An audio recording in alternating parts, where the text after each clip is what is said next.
My name is Clara Calloway, and I'm 34 years old. I live in a small, salt-kissed cottage in Port Blossom, Maine, a town where the scent of the ocean mingles with the pine from the forests that fringe our coastline.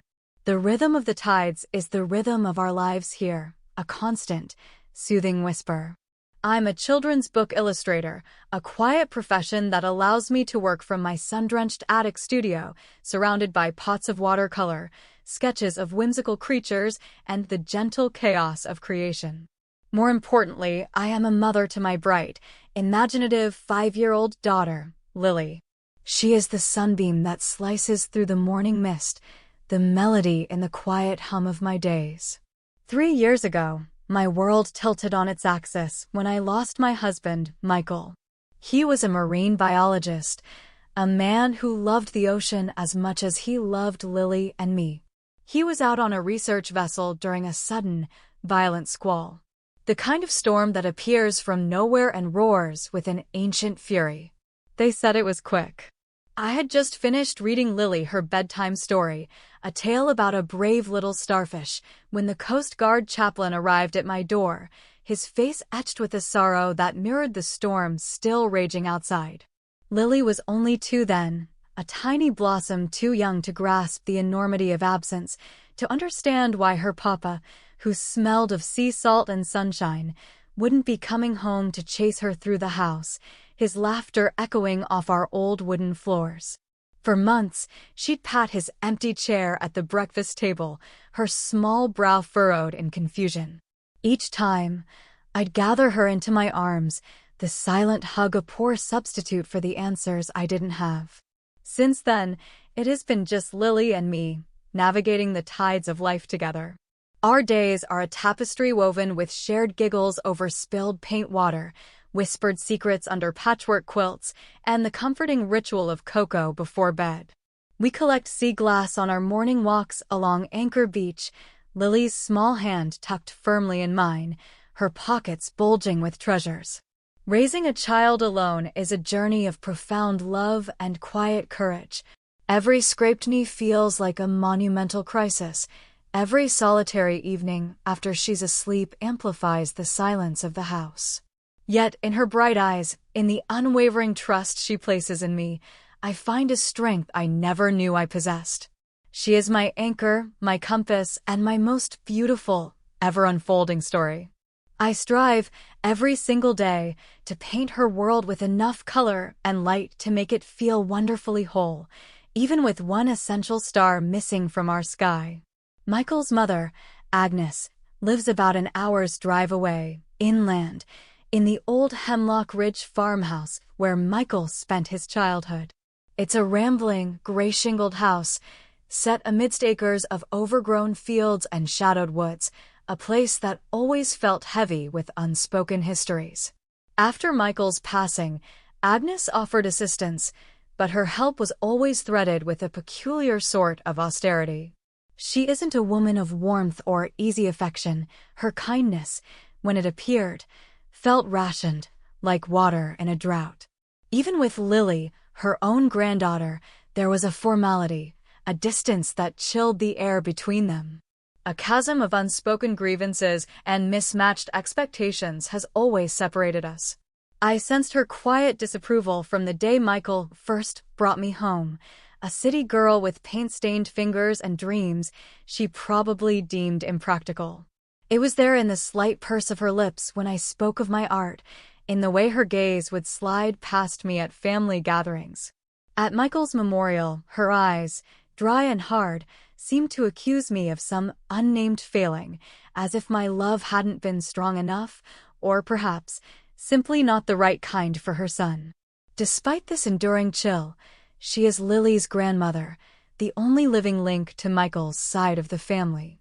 I wanted Lily to know that heritage, to have those roots, however tangled they might be. My own parents retired to Arizona years ago, their visits too infrequent to provide steady grandparental support. So, with a heart full of hope and a good measure of trepidation, I allowed Lily to spend occasional afternoons at Hemlock Ridge. Never overnight, always brief. I'd pack her little bag with her favorite wooden animal toys and a storybook, my unease a constant companion.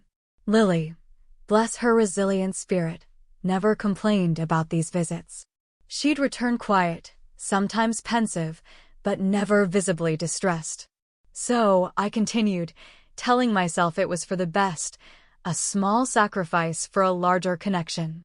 Last month, the Coastal Maine Artisans Guild, of which I'm a member, organized its annual Autumn Showcase, a weekend event in a larger town down the coast. It was an important opportunity for me, a chance to connect with publishers and gallery owners. It meant being away overnight, just one night. My dear friend Alara, who is usually my first call for help with Lily, was attending a conference for her work as a child play therapist. My sister lives across the country. That left Agnes. When I called her, her voice crackled over the line, thin and reedy. An overnight stay? She'd asked, a long silence stretching before her reply. Well, Clara, it's about time you trusted me with more than a few supervised hours. A faint barb lay beneath the words, but I chose to ignore it, needing her help too much to protest. I told myself I was being overly sensitive, that perhaps this was her way of extending an olive branch. The Saturday morning I drove Lily to Hemlock Ridge. The air was crisp with the promise of autumn. Lily, oblivious to my simmering anxiety, was a bundle of excitement, her bright yellow boots thumping a happy rhythm on the car floor. She chattered about showing Grandma Agnes her new drawing of a whale with a flower crown. I'd packed her little sea otter backpack with meticulous care, her beloved plush seal, Captain Cuddles, her star-shaped nightlight, her favorite blueberry pajamas, and the latest book we were reading together about a lost puffin. I even tucked in a small tin of the lemon shortbread cookies Agnes had once, surprisingly, said she liked. As I handed Lily's bag to Agnes at the wide, weathered porch, I forced a smile. Agnes's face was, as usual, a study in impassivity. She took the bag without a word, her gaze fixed somewhere over my shoulder. Are you sure you have everything you need? Her emergency contact list is on the laminated card in the front pocket, I said, the words tumbling out, a product of habit and a sudden surge of unease. Clara, I raised a son, she replied, her tone as brittle as autumn leaves. I believe I can manage one night with my granddaughter. I nodded, biting back the retort that raising Michael decades ago was different from caring for a sensitive 5-year-old today. I knelt and hugged Lily tightly, breathing in the sweet scent of her hair. Be a good girl, my little starfish, I whispered.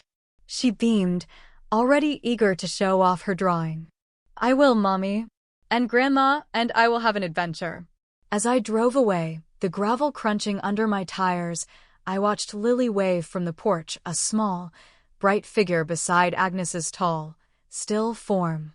A knot of foreboding tightened in my chest, a sensation I tried to dismiss as simple maternal worry. It was just one night. She would be fine. I would be back by lunchtime the next day. I didn't realize then that my carefully constructed world and my understanding of the woman I'd entrusted my daughter to was about to unravel with a terrifying quietness.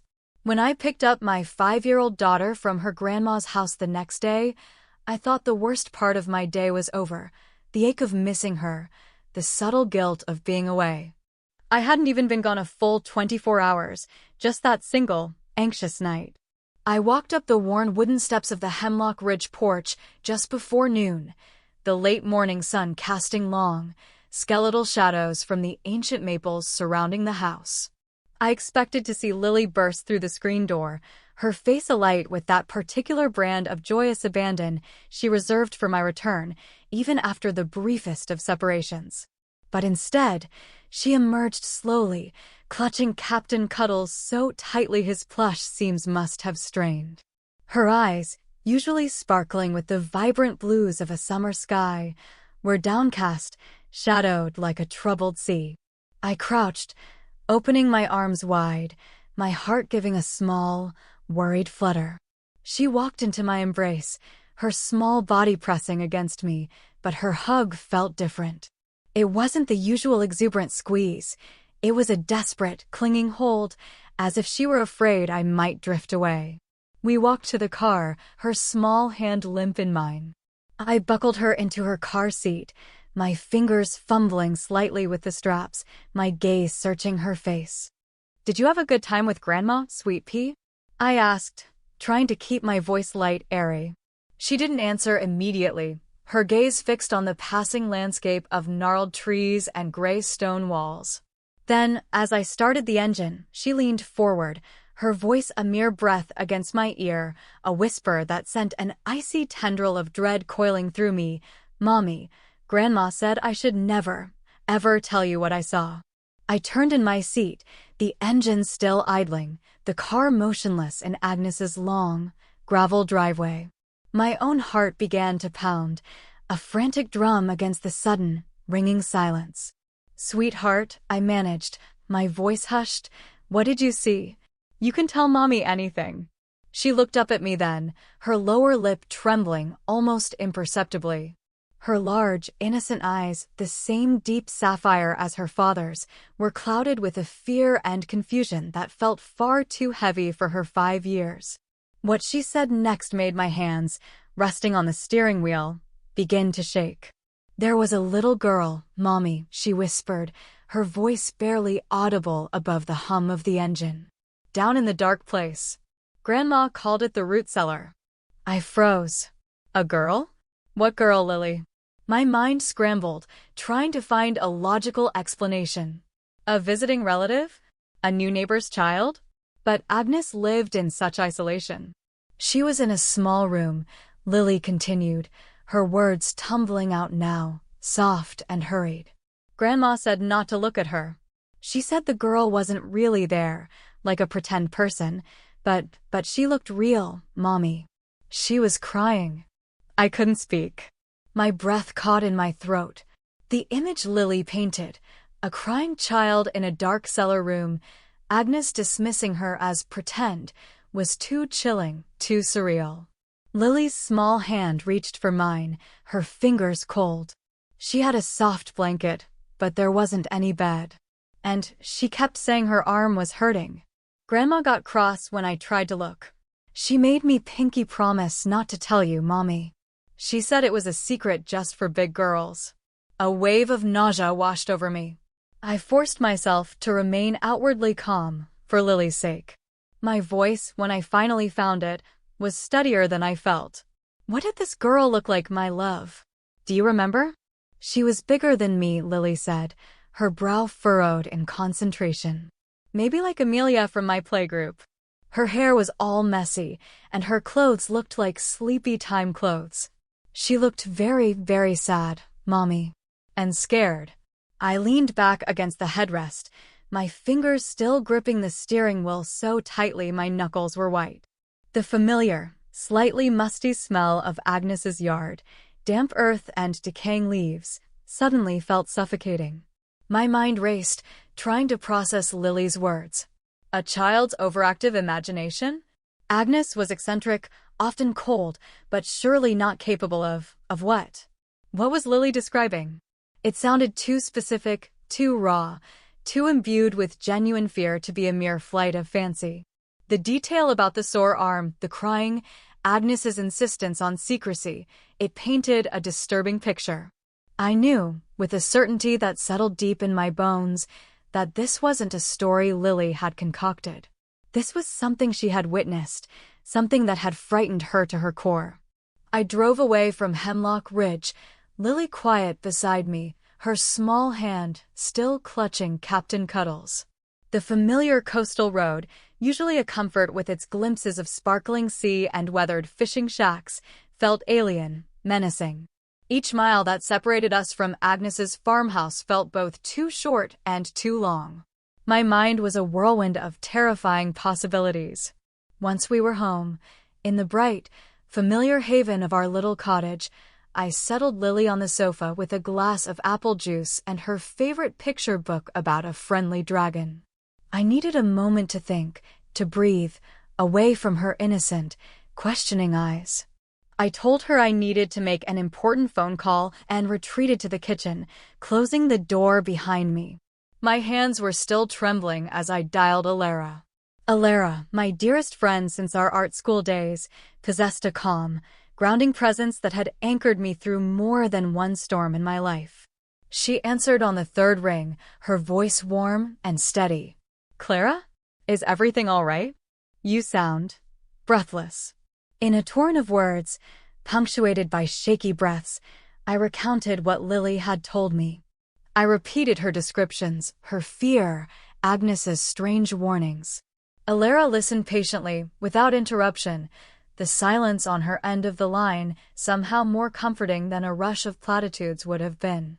When I finished, my voice cracking on the last few words, Alara spoke, her tone gentle but firm. Clara, listen to me very carefully. Lily is not making this up. Children her age, especially when they describe specific details of distress, like a sore arm or crying, and another adult actively trying to conceal something, that's not fantasy. That's a recounting of an observation. You need to take this with the utmost seriousness. Her words, instead of amplifying my fear, somehow solidified my resolve. The fog of disbelief and maternal panic began to clear, replaced by a cold, sharp clarity. Alara didn't doubt Lily, and neither, I realized, did I, not truly. What do I do, Alara? I whispered, my gaze fixed on the cheerful floral magnets holding Lily's artwork to the refrigerator, a stark contrast to the darkness Lily had described. You call the authorities, Clara. Now, you tell them exactly what Lily told you. Let them investigate. If it's nothing, then thank goodness. But if Lily saw what she thinks she saw. Alara didn't need to finish the sentence. I hung up the phone, a newfound strength coursing through me. I looked through the kitchen doorway at Lily, curled up on the sofa, her small face still etched with a quiet worry. She had been brave enough to tell me her secret. Now I had to be brave enough to act on it. I picked up the phone again and dialed the Port Blossom Sheriff's Department. My voice was surprisingly steady as I began. My name is Clara Calloway. I need to report something deeply concerning my 5-year-old daughter witnessed at her grandmother's house. The moment I disconnected the call with the dispatcher, a profound shift occurred within me. The fear that had been a cold knot in my stomach didn't vanish, but it receded, overshadowed by a fierce, protective determination. I was done with second-guessing myself, done with tiptoeing around Agnes's moods, done with the suffocating weight of trying to maintain a semblance of family harmony where none truly existed. My daughter, my sweet, perceptive Lily, had come home to me with a story of fear and secrecy, a whispered account of a hidden, crying child. That was more than enough. I stood by the kitchen window, the phone still clutched in my hand, my gaze fixed on the quiet, tree-lined street outside our cottage. The dispatcher had assured me that deputies would be sent to Hemlock Ridge immediately, but Agnes's farmhouse was remote, nestled deep in the wooded inland hills, a good 40-minute drive even without traffic. If Lily's words held the terrifying truth I suspected, every minute was precious. I couldn't just sit and wait. I grabbed my car keys from the hook by the door. Before leaving, I went back into the living room. Lily was tracing the pictures in her book with a small finger, Captain Cuddles nestled beside her. The afternoon sun, now lower in the sky, cast a warm, golden glow through the window, illuminating the innocence that I felt so fiercely compelled to protect. She looked up as I entered. "Are you going out again, Mommy?" Her voice was small, a little uncertain. I knelt beside her, smoothing her soft, honey-blonde hair back from her forehead. "Just for a little while, sweet pea. I need to check on something important. Auntie Alara is coming to stay with you until I get back. She'll be here any minute." I had texted Alara right after the police call, a simple, urgent plea, "Need you. Lily. Now." Her reply was instantaneous, "On my way." A few minutes later, Alara's familiar car pulled into my driveway. Her calm, kind face was a welcome sight. As she stepped inside, I quietly, relayed Lily's story again, my voice trembling this time, the full weight of the situation pressing down on me. Alara didn't flinch. She simply nodded, her eyes full of concern and understanding, then turned to Lily with a warm smile, crouching down to ask her about the dragon in her book as if it were the most ordinary of afternoons. That was Alara, a steadfast lighthouse in any storm, someone who could hold the turbulent waters for you when your own hands were too full, too shaken. Leaving Lily in Alara's capable care, a small measure of relief settled over me, allowing the urgency to fully take hold. I drove towards Hemlock Ridge, my knuckles white on the steering wheel, my heart a frantic bird beating against my ribs. The familiar route, usually a pleasant drive through rolling countryside, now felt fraught with a grim purpose. The farther I drove from the cheerful, bustling streets of Port Blossom, the more the landscape seemed to brood. The trees crowded closer to the road, their branches like grasping fingers, the silence broken only by the crunch of my tires on the increasingly rural roads. Lily's words echoed in my mind. A little girl, crying, her arm was hurting. Grandma said not to look. Each phrase was a fresh stab of dread. I pictured that old, damp root cellar, a place I'd only glimpsed once, years ago, when Michael had been searching for some forgotten canning jars. It was dark, earthen, and unsettling even then. The thought of a child trapped there alone and afraid was almost unbearable. The house I had sent my own daughter into, believing, or perhaps merely hoping, it was a place of safety, now loomed in my imagination as something sinister. As I turned onto the long, unpaved driveway leading to Agnes's farmhouse, a plume of dust rising behind me, I saw her car, an old, faded sedan, parked in its usual spot beside the weathered barn.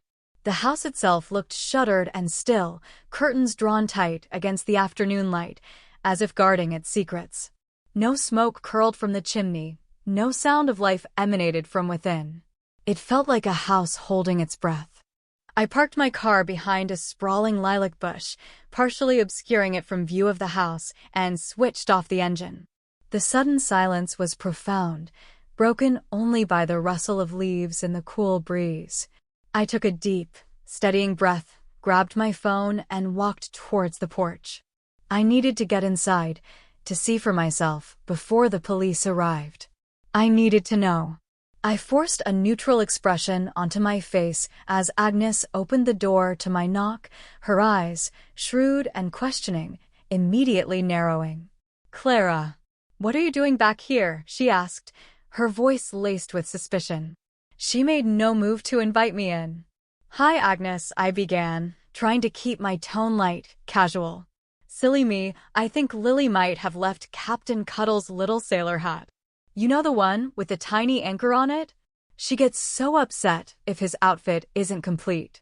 It was a flimsy excuse, but the first thing that came to mind. Agnes's expression didn't soften. She studied me for a long moment, her gaze unwavering. "I didn't see any hat when I tidied her things," she stated flatly. "Oh, I'm sure it's just tucked away somewhere. Could I just pop in and check her room quickly?" "It'll only take a minute." I held her gaze, trying to project an air of innocent maternal fussiness. A beat of silence, then she reluctantly stepped aside. "Fine, but be quick about it." I was just about to start my preserves. I stepped into the dim, cool hallway. The air inside the house was heavy, smelling faintly of dust, old wood, and something else, a faint, cloying sweetness that I couldn't quite place. I walked purposefully towards the small guest room where Lily had slept, making a show of looking around, opening the little drawer in the nightstand, rustling the bedclothes. All the while, my ears were straining for any sound, my senses on high alert. "I told you, it's not in there, Clara," Agnes called out from the kitchen doorway, her voice sharper now. I ignored her, my heart hammering. I moved out of the guest room and towards the back of the hallway, towards the narrow, unassuming door that I knew led down to the root cellar. My hand reached for the old-fashioned brass knob.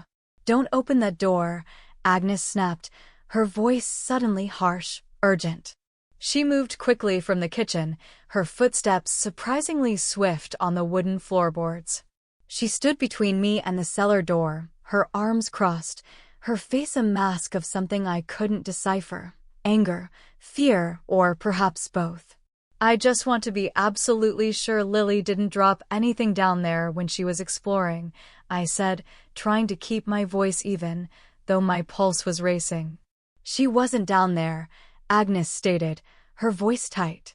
"There's nothing for a child in the cellar." "Then why?" I pressed, my gaze locking with hers. "Did she tell me she saw a little girl crying in a room down there?" Agnes's eyes, normally a pale, washed-out blue, seemed to darken. A flicker of something, raw, volatile, crossed her face before it settled back into an expression of stony indignation. "Lily is 5 years old, Clara. She has an overactive imagination. She makes things up. You always did indulge her fantasies." "Not like this," I said, my voice quiet but firm. "She doesn't make up stories about children being hurt and scared." Agnes took a step towards me, her posture menacing. "You always did think the worst of me, didn't you? Always judging, always looking for fault." I stood my ground, refusing to be intimidated. "This isn't about you or me, Agnes.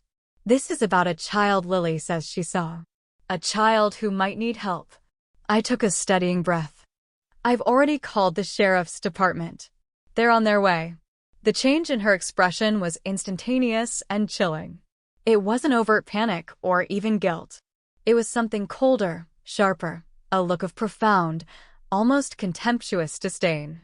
You did what?" she hissed. "You truly are as weak and foolish as I always suspected. Always stirring up drama, always needing to be the center of some crisis." "I don't care what you think of me anymore, Agnes," I said, a surprising sense of calm washing over me. The years of trying to earn her approval, of tiptoeing around her moods, fell away in that moment. If there is a child in that cellar, I'm not leaving this house until I know she's safe. We stood there, locked in a silent battle of wills, the air crackling with unspoken accusations and years of resentment. The distant, unmistakable sound of tires crunching on the gravel driveway shattered the tense standoff. A moment later, the muted flash of red and blue lights pulsed against the drawn curtains of the living room window. Relief, sharp and potent, flooded through me. 2 uniformed deputies were walking up the porch steps. I moved quickly to the front door and opened it, ushering them inside. "She wouldn't let me check the cellar," I told the older deputy, my voice trembling slightly now that the immediate confrontation was over. "My daughter said she saw a young girl down there earlier today." He nodded, his expression serious and professional. He glanced at Agnes, who stood rigid and pale by the cellar door, then back at me. "Ma'am, perhaps it would be best if you waited outside on the porch. We'll handle it from here." I stepped out into the crisp afternoon air, my hands shaking, no longer from fear of Agnes, but from the adrenaline coursing through my veins and the dawning, horrifying certainty of what they might find. I stood on that weathered porch, the scent of pine and damp earth heavy around me, listening to the muffled sounds from within the house, the deputies' calm, authoritative voices, Agnes's sharp, protesting replies. Then, a distinct thud, followed by the scraping sound of something heavy being moved. One of the deputies called out, his voice urgent, "Dispatch, we're going to need child protective services and an ambulance to this location. We have a possible child endangerment situation." My breath hitched. My heart sank. It was real. Lily, my brave, perceptive little girl, had told the truth. And somewhere, behind that locked cellar door, in the darkness Agnes had tried so desperately to conceal, a child had been waiting, hoping for someone, anyone, to believe her. I remained on the porch, my arms wrapped tightly around myself as if to ward off a chill that had little to do with the autumn air. My gaze was fixed on the closed front door, every nerve ending straining to decipher the muted sounds from within. I heard more movement, the deputies' voices now lower, more focused, punctuated by what sounded like Agnes's voice, raised in a shrill, incoherent protest. Then, a distinct metallic clang, like an old latch being forced or a bolt being drawn back. A heavy silence followed, a silence that felt more terrifying than any noise. Minutes stretched into an eternity. Finally, one of the deputies, a younger man with kind eyes but a grin set to his mouth, emerged from the house. He didn't look at me immediately, instead turning to speak urgently into the radio on his shoulder. When he did meet my gaze, the confirmation of my worst fears was etched onto his face. "There's a child down there, ma'am," he said, his voice quiet but carrying the weight of the discovery. "A little girl. She's alive, but she's been kept in very poor conditions." I couldn't speak. A knot formed in my throat, so tight it ached. I brought a trembling hand to my mouth and nodded slowly, a single tear escaping and tracing a hot path down my cheek. A part of me, the part that had desperately clung to the hope of a misunderstanding, withered and died. It wasn't a game. It wasn't Lily's imagination. It was real, and it was horrifying. They brought Agnes out about 10 minutes later. Her hands were cuffed behind her back. Her face, which had flickered with contempt earlier, was now a stony mask of defiance. There were no tears, no pleas for understanding, just a rigid, unyielding pride, as if she were the victim of some gross injustice. She didn't look at me, not even a glance, as the deputies guided her towards one of the patrol cars. As she passed, she muttered something under her breath, too low for me to catch, but the venom in her tone was unmistakable. A second patrol car had arrived, followed closely by an ambulance, its lights silently revolving, painting the somber scene with flashes of red and white. Paramedics, their faces serious and compassionate, hurried into the house with a stretcher and medical bags. And then I saw her, the little girl. She couldn't have been more than 8 or 9 years old, though she was so thin and frail she looked younger. A paramedic walked beside her, one hand gently on her small shoulder. She was wrapped in a thick, gray blanket, clutching it to her chest as if it were a shield against the sudden, overwhelming exposure to the world. Her dark hair was matted and hung in limp strands around a pale, dirt-smudged face. Her eyes, large and dark in her small face, were wide with a kind of stunned bewilderment, darting from the unfamiliar faces to the bright sunlight, as if she couldn't quite believe what was happening. One of her arms was cradled in a makeshift sling, fashioned from what looked like a dish towel. She didn't make a sound, but her silence was more eloquent than any cry. I stood rooted to the spot, my heart aching with a profound sorrow and a quiet rage. As they guided her towards the ambulance, her gaze, fleetingly, met mine. In that brief moment, I tried to convey everything I felt: recognition, empathy, a silent promise of safety, with the smallest, gentlest smile I could muster.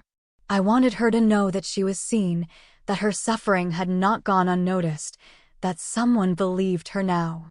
A short while later, the older deputy, a man with tired lines around his eyes, approached me.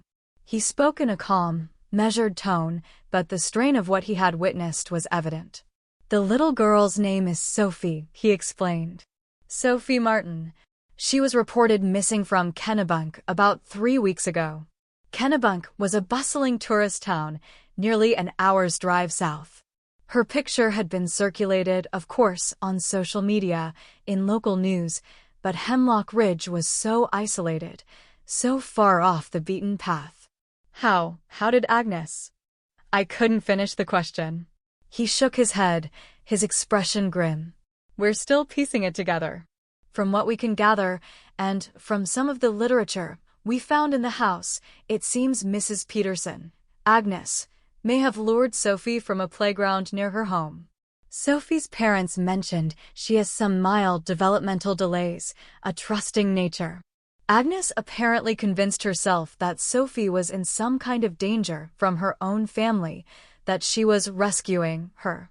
He paused, then added, "She's been deeply involved in some online forums, the kind that peddle conspiracy theories and extreme ideologies. It appears she was unwell and acting on those delusions. I listened, stunned into silence. The Agnes I knew was cold, judgmental, and emotionally barren, yes. But this? This calculated cruelty, this profound detachment from reality that led to the abduction and imprisonment of a vulnerable child. It was beyond anything I could have imagined. I had left Lily in the care of this woman. My Lily, whose innocent observation, whose brave whisper, had pierced through Agnes's dark secret. If Lily hadn't spoken up, if I had dismissed her words as childish fancy, the thought was a cold stone in my stomach. Sophie might still be in that dark, lonely cellar. The drive home from Hemlock Ridge felt surreal. The world outside my car windows, the familiar coastline, the serene beauty of Port Blossom, seemed strangely disconnected from the horror I had just witnessed. When I walked back into my little cottage, Elara met me at the door, her expression a mixture of deep concern and profound relief.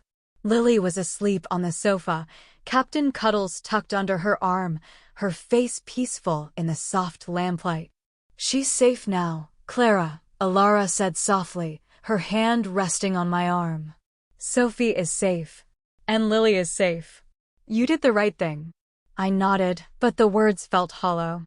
The image of Sophie, small and haunted, was seared into my mind.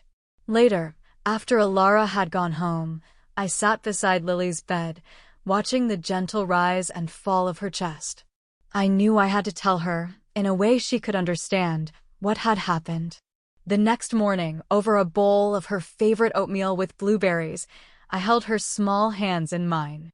"Sweet pea," I began gently. "Do you remember the little girl you saw at Grandma Agnes's house? The one in the cellar?" Lily nodded, her eyes wide and serious. "The crying girl? Yes, that's her. Well, some kind people, the police officers, they found her. And she's safe now, Lily. She's not in that dark place anymore."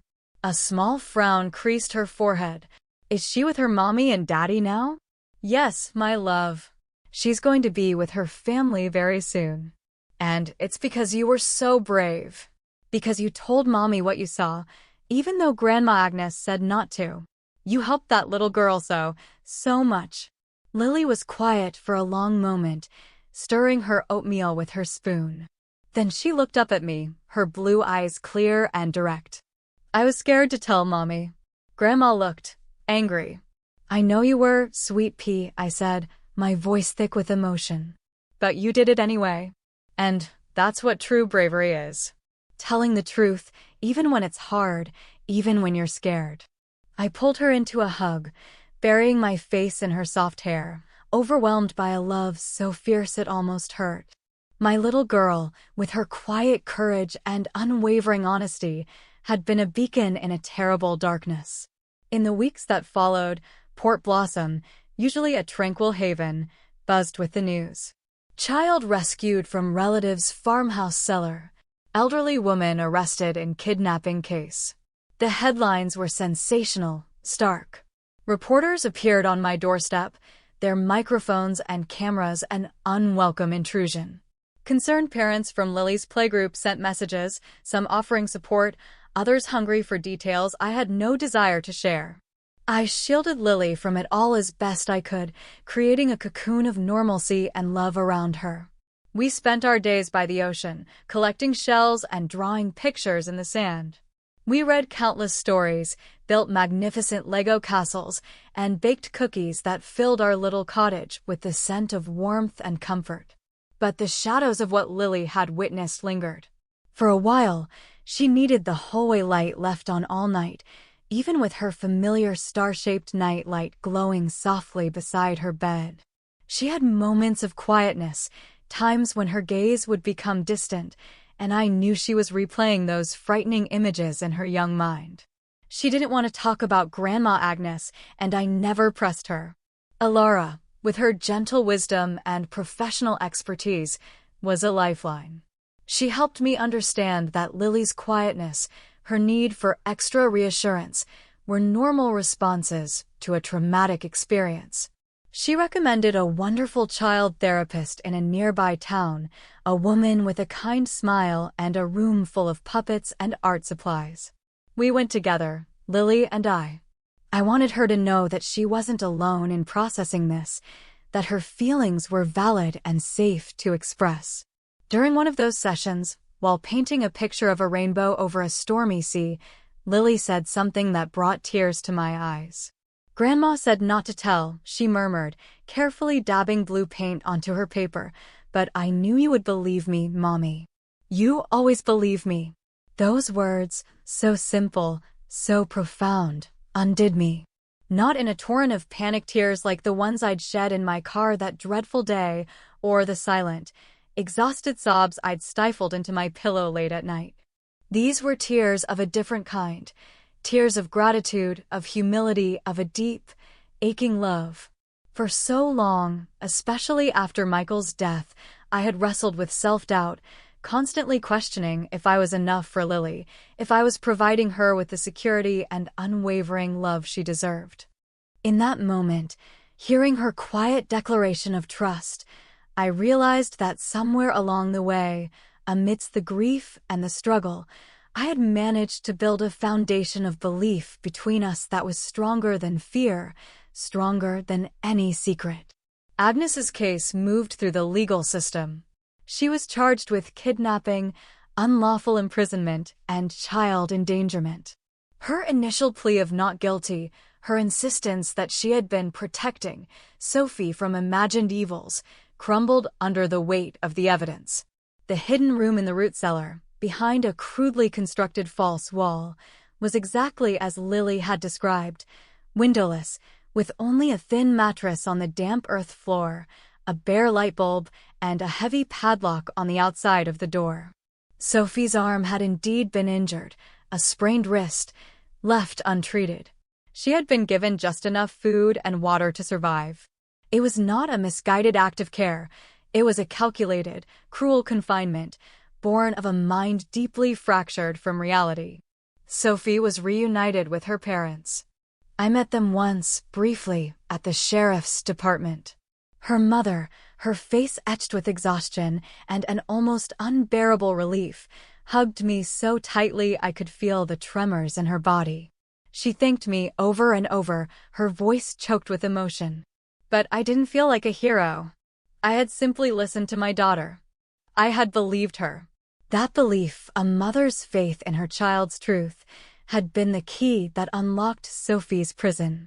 The investigators confirmed what the deputy had suspected. Agnes had become enmeshed in a dark online world of conspiracy theories, convinced that certain children were targets of a nefarious global plot. She had seen Sophie in the park that day and, in her deluded state, believed she was performing a righteous act of rescue. It was a chilling glimpse into a mind unmoored, a stark reminder of how easily the lines between reality and illusion can blur for some.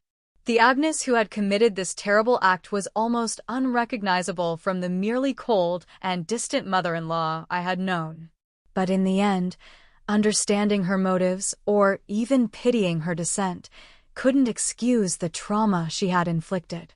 What mattered was that Sophie was safe, and Lily, my Lily, was home, nestled in the warmth of our love. I no longer have any contact with Agnes. There will be no more visits to Hemlock Ridge, no more forced smiles or strained conversations. Some bridges are so thoroughly burned that there is no rebuilding them, nor should there be. Establishing that boundary, clear and unequivocal, was not an act of anger, but one of profound self-respect and fierce maternal protection. There was a quiet ache for the grandmother Lily might have had, the warm, loving figure I had once, naively, hoped Agnes might become. But I learned that clinging to a fantasy of what should be can be more damaging than accepting the reality of what is. True protection, for Lily and for myself, lay in acknowledging the truth, however painful, and drawing lines to safeguard our peace. There was a strange liberation in that decision, a shedding of a burden I hadn't fully realized I'd been carrying for years. Several months later, as autumn deepened into the crisp chill of early winter, I was tucking Lily into bed. The scent of wood smoke from our little stove drifted through the house, and outside, the wind whispered through the bare branches of the old apple tree in our garden. "Mommy," Lily asked, her voice soft and sleepy as she snuggled Captain Cuddles closer, "am I a hero like in my storybooks?" I smiled, smoothing her hair back from her forehead. "You are my hero, Sweet Pea. You are the bravest, kindest hero I know." She nodded, a small, thoughtful expression on her face, then closed her eyes, her breathing soon deepening into the steady rhythm of sleep. I stayed there in the soft glow of her nightlight long after she drifted off, not because she had asked me to, but because I wanted to. I listened to the quiet cadence of her breath, a sound that had become the most precious melody in my life. I thought about the delicate thread by which Sophie's rescue had hung, Lily's courage to speak, my willingness to listen, the timely intervention of strangers. We often imagine heroes as larger-than-life figures, clad in shining armor, their voices booming with certainty. But I learned that heroism can also be small and quiet. It can wear pajamas and clutch a beloved stuffed seal. It can whisper a terrifying truth in a voice trembling with fear but resolute with honesty. It can be found in the unwavering gaze of a child who trusts you enough to share her deepest anxieties. Lily taught me that listening to a child, truly listening with an open heart and a receptive mind, is one of the most profound acts of love and respect we can offer. It's not just about ensuring their physical safety, it's about validating their experiences, affirming their worth, and empowering them to trust their own perceptions. Their voices, however small, carry truths that can move mountains, or in our case, unlock cellar doors. When we create a space where children feel safe enough to speak and brave enough to be believed, we are not only protecting them, but we are also nurturing the very essence of their being. The echoes of that autumn day will likely always remain, a somber undercurrent to our lives. But they are overlaid now with the brighter notes of resilience, of healing, and of a bond between a mother and daughter that was tested in darkness and emerged, quietly, triumphantly, into the light. And in the gentle rhythm of our days here in Port Blossom, beside the ever-present, ever-changing sea, I find a quiet strength, a deeper understanding of what it means to protect, to love, and to simply believe.